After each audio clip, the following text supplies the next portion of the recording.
Why do we have burdens? What's the concept of burdens?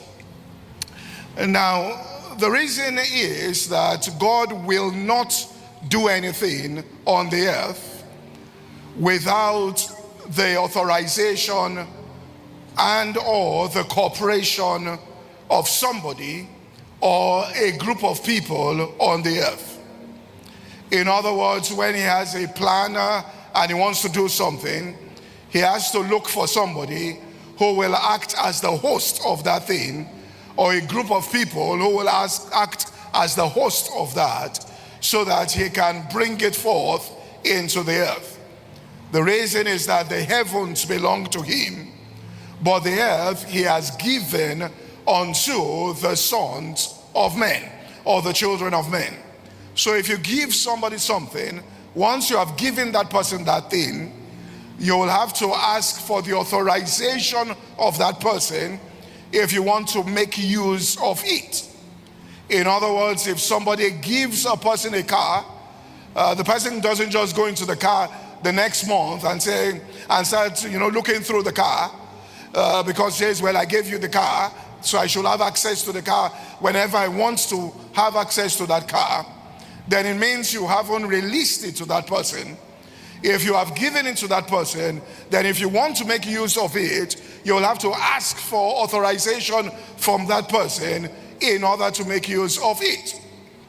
So God, who knows all things, looks into the earth, and if he sees that something is going to happen to a child of his, let's just assume that the child is going to have, let's say, something bad, I don't want to call it anything, and it begins to grieve the heart of God, and he starts, the burden comes on him that this thing is going to happen in the next 2 weeks, and he wants to stop that thing from happening.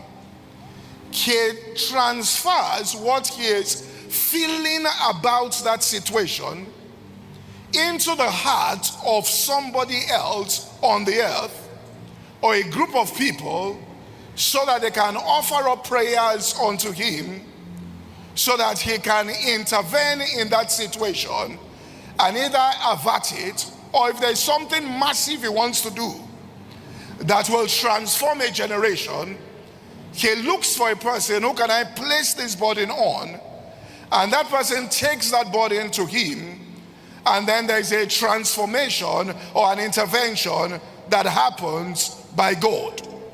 And this is why we have burdens. So we have short-term burdens and we have long-term burdens. But today I want to speak about long-term burdens, personalized ones.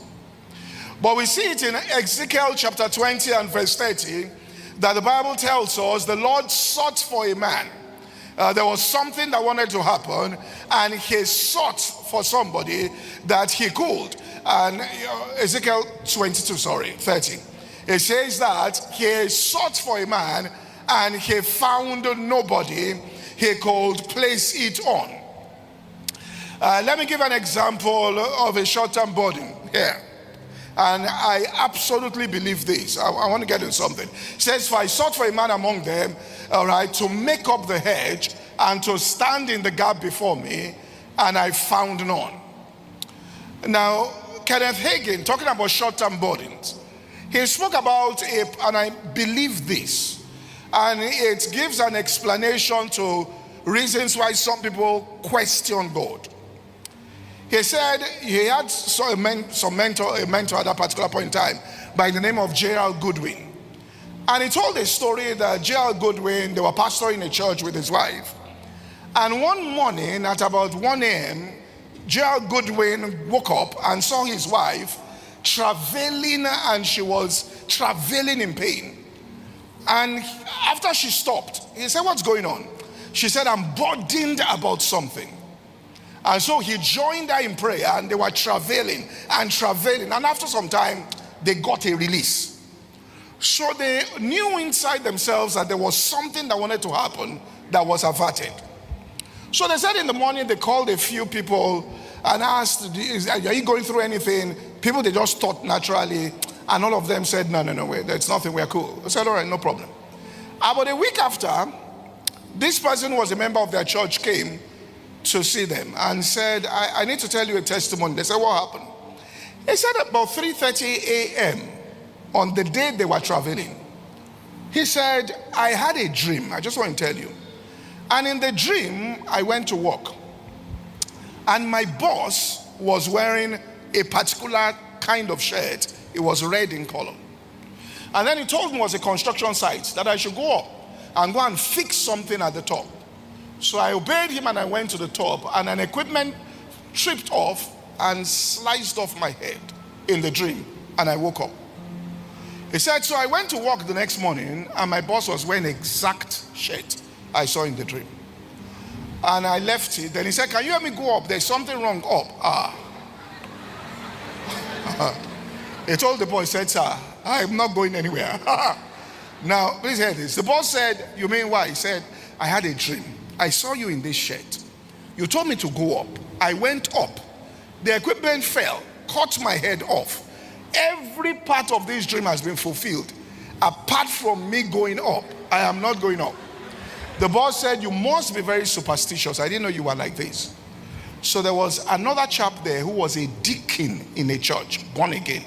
He said, so yeah, this is superstitious. He went up. The exact thing he said happened to that chap, and he went down. Now, I believe in my heart that if anything is going to go wrong in the life of a Christian, God looks for somebody to place the burden on. Now, all these things we say, what happened? God searched, and I want to show something. He searched. He tried to look for a person who he could place.